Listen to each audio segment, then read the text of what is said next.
नमस्कार दोस्तों, स्वागत है आपका मेरे YouTube चैनल विद्या पोर्ट पर। और आज की इस वीडियो में हम ईएमएफ और पोटेंशियल डिफरेंस के बारे में पढ़ेंगे कि ईएमएफ क्या होते हैं, पोटेंशियल डिफरेंस क्या होते हैं और इन दोनों के बीच में डिफरेंस क्या होता है। देखिए, ईएमएफ की बात करें तो ईएमएफ एक ऐसा फोर्स है जो किसी सर्किट या फिर कंडक्टर में इलेक्ट्रॉन्स के फ्लो को स्टार्ट कर देता है या फिर उसकी स्थिति को बनाए रखता है। उदाहरण के तौर पे चलिए हम एक सर्किट बना लेते हैं। मान लीजिए हमने बल्ब लगा लिया है, एक स्विच लगा दिया है हमने यहाँ पे, और इस सर्किट को मैंने क्लोज कर दिया। तो इसमें क्या होगा, क्या ये बल्ब ग्लो करेगा? Of course not. क्यों? क्योंकि यहाँ पे इलेक्ट्रॉन्स फ्लो नहीं हो रहे हैं। मतलब फ्लो तो हो रहे, देखिए कंडक्टर में इलेक्ट्रॉन्स तो होते ही हैं और वो उनकी डायरेक्शन, वो भी कभी भी इलेक्ट्रॉन्स भी स्टिल नहीं रहते, कहीं स्टे नहीं करते, वो वाइब्रेशन में रहते हैं या इधर से उधर मूव होते रहते हैं, पर कोई उनका डायरेक्शन नहीं होता। तो अगर हम यहाँ पे एक सेल या बैटरी लगा दें तो क्या होगा, यहाँ से एक फोर्स मिलेगा और इलेक्ट्रॉन्स इस कंडक्टर में फ्लो होना शुरू हो जाएंगे, सर्किट में फ्लो होना शुरू हो जाएगा और हमारा बल्ब ग्लो हो जाएगा। तो यहाँ पे क्या हो रहा है, यहाँ पे एक फोर्स लग रहा है, एक फोर्स लग रहा है जो इलेक्ट्रॉन्स को मूव करवाने के लिए या फिर इलेक्ट्रॉन्स को कंडक्ट करवाने के लिए जरूरी है, जिसकी वजह से हमारा ये बल्ब ग्लो करेगा। उसी को हम ईएमएफ कहते हैं, जिसका फुल फॉर्म होता है इलेक्ट्रोमोटिव फोर्स।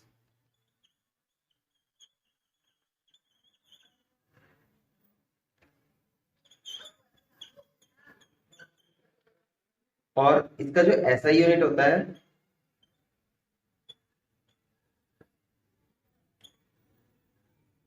इसका एसआई यूनिट वोल्ट्स होता है। इलेक्ट्रोमोटिव फोर्स का सिंबल हमारा ई होता है, क्योंकि ये भी एक वोल्टेज ही है। एग्जांपल लेंगे तो आप देखेंगे, एक जो हम रिमोट में या फिर एसी में, घड़ी में एक सेल यूज करते हैं, वो हमारा कुछ इस टाइप का होता है। इसमें एक पॉजिटिव टर्मिनल होता है, एक नेगेटिव टर्मिनल होता है, और यहाँ पे इसकी वोल्टेज लिखी होती है। जो नॉर्मली हमारे घरों में सेल यूज होते हैं 1.5 वोल्ट का उनका ईएमएफ होता है, वोल्टेज होती है उसकी।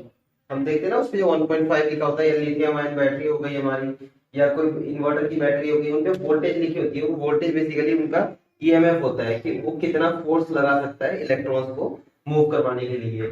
जितना ज्यादा फोर्स होगा, 12 वोल्ट की बैटरी है या 4.2 वोल्ट की बैटरी है या फिर 1.5 वोल्ट की बैटरी है, 3 वोल्ट की बैटरी है, वो डिपेंड करता है। तो जितना ज्यादा हमारा ईएमएफ होगा, जितना ज्यादा ईएमएफ यानी इलेक्ट्रोमोटिव फोर्स होगा सेल में, वो उतना ही ज्यादा काम कर सकता है, उतने ही ज्यादा इलेक्ट्रॉन्स को मूव करवा सकता है। और अब देखते हैं कि पोटेंशियल डिफरेंस क्या होता है। देखिए, एक सर्किट है यहाँ पे, जिसमें हमने एक 12 वोल्ट की बैटरी को लगाया है। तीन अलग अलग लोड है, या फिर आप समझ लीजिए तीन अलग अलग रेजिस्टेंस है जो सीरीज में कनेक्टेड है, और उनके बीच में हमारा इलेक्ट्रॉन जो करंट है वो 1 एम्पियर का है। अब क्या होगा, जब करंट यहाँ पे फ्लो होगा तो आप हर इस पॉइंट पे ना अगर देखेंगे तो हर एक जो लोड है वहां पे एक पोटेंशियल डिफरेंस क्रिएट होगा, यानी कि वहां पे एक वोल्टेज ड्रॉप क्रिएट होगा। उसी को हम पोटेंशियल डिफरेंस कहते हैं। यानी कि किसी सर्किट में किसी लोड के बीच जब करंट फ्लो होता है या किसी रजिस्टर के थ्रू एक करंट फ्लो होता है, तो वो रजिस्टर या फिर वो लोड वोल्टेज ड्रॉप करता है।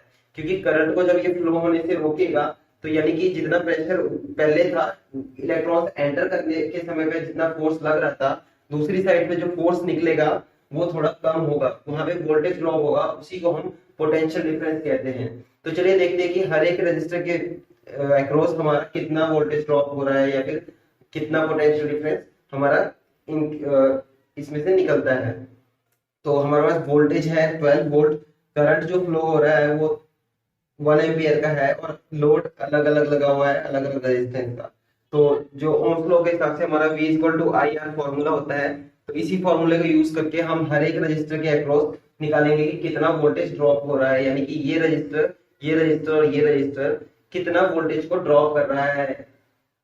तो सबसे पहला सॉल्व करते हैं हम इस वाले केस को। देखते हैं तो हमें निकालना है कि यहाँ पे वोल्टेज कितना ड्रॉप हो रहा है। तो V equal to I are.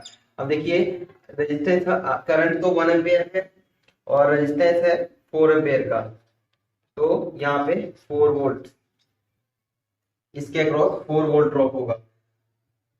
इसकी बात करें V equal to I R. यहाँ पे हमारा करंट सेम है और ये कैलकुलेशन बहुत सिंपल है क्योंकि समझाने के लिए मैंने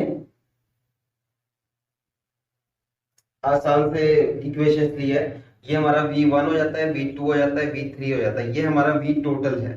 तो यहाँ पे V1, V2, V3, V3 की बात करें तो यहाँ पे सॉल्व करते हैं हम इसको। Voltage V equal to I R हमारा 1 एम्पियर इंटू 2, यानी कि अगर आप मल्टीमीटर से मेजर करेंगे तो इस रजिस्टर के अक्रॉस आपको यहाँ पे 12 वोल्ट सॉरी 4 वोल्ट मिलेगा। अगर आप मल्टीमीटर को ऐसे बिल्कुल टॉप पे और बिल्कुल बॉटम पे अगर मल्टीमीटर के प्रोब को लगा के वोल्टेज चेक करेंगे, अगर आप इसके बीच का वोल्टेज चेक करेंगे तो आपको यहाँ पे 12 वोल्ट मिलेगा, जो कि बिल्कुल ही बैटरी के साथ कनेक्टेड है। और हर एक रजिस्टर के अक्रॉस आप कनेक्ट वोल्टेज चेक करेंगे तो आपको अलग अलग मिलेगा।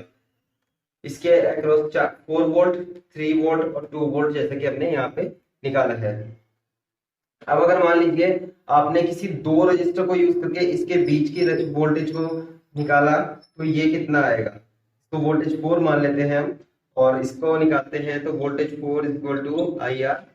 अब देखिए यहाँ पे रेजिस्टेंस कितना है हमारा, क्योंकि ये सीरीज में कनेक्टेड है तो ये हमारा आपस में ऐड हो जाएंगे, यानी कि 5 ओम का रेजिस्टेंस है। यहाँ पे करंट हमारा 1 एम्पियर का है इंटू 5, तो यानी यहाँ पे आपको मिलेगा 5 वोल्ट।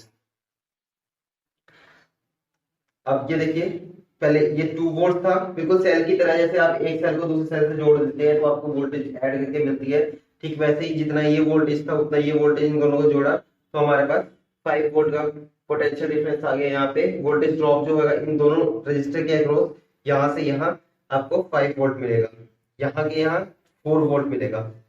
ठीक है, तो ऐसे ही जितना रजिस्टर होगा हर एक रजिस्टर के अक्रॉस हमारा वोल्टेज ड्रॉप होता है जब इलेक्ट्रॉन किसी कंडक्टर में से फ्लो करते हैं। किसी भी लोड या फिर किसी भी रजिस्टर के से जब हमारा इलेक्ट्रॉन पास होता है तो वहां पे वोल्टेज ड्रॉप होता है, उसी से हमारा पोटेंशियल डिफरेंस क्रिएट होता है।